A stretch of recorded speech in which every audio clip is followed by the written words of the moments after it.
Bertie the bus was giving some visitors a tour of the island of Sodor.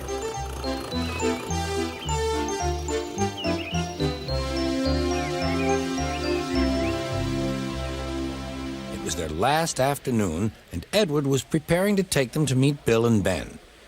He found it hard to start the heavy train.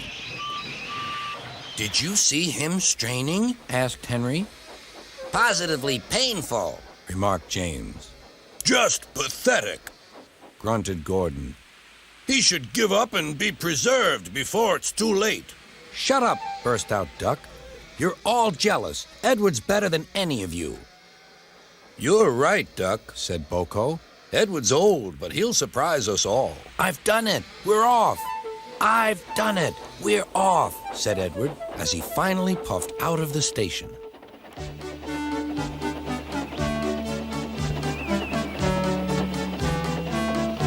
Bill and Ben were delighted to see the visitors. They loved being photographed. Later, they took the party to the China Clay Works in a brake van special.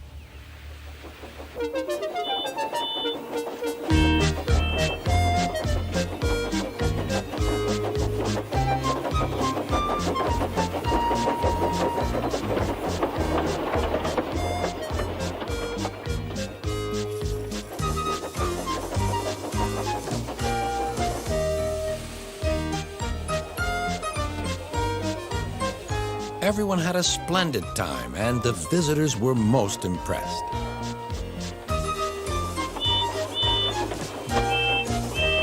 Then Edward took the visitors home.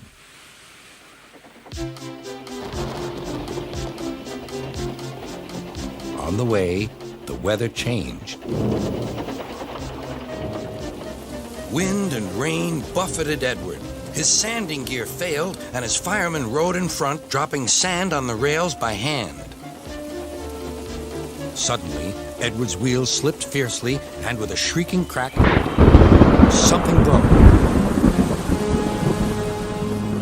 The crew inspected the damage. Repairs took some time. One of your crank pins broke, Edward, said his driver. We've taken your side rods off. Now you're like an old-fashioned engine. Can you get these people home? They must start back tonight. I'll try, sir, promised Edward. Edward puffed and pulled his hardest, but his wheels kept slipping and he could not start the heavy train. The passengers were anxious. The driver, fireman, and conductor went along the train, making adjustments between the coaches. We've loosened the couplings, Edward. Now you can pick up your coaches one by one, just as you do with freight cars. That'll be much easier, said Edward. Come on, he puffed and moved cautiously forward. The first coach moving helped to start the second, and the second helped the third.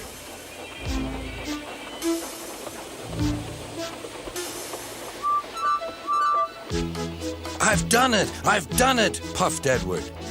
Steady, boy, warned his driver. Well done, boy! You've got them! You've got them! And he listened happily to Edward's steady beat as he forged slowly but surely ahead.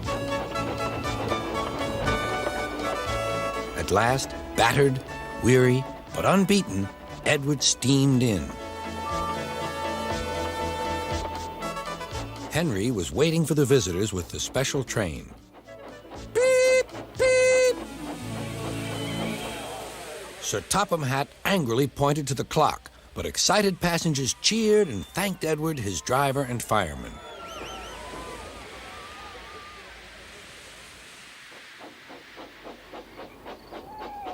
Duck and Boko saw to it that Edward was left in peace. Gordon and James remained respectfully silent.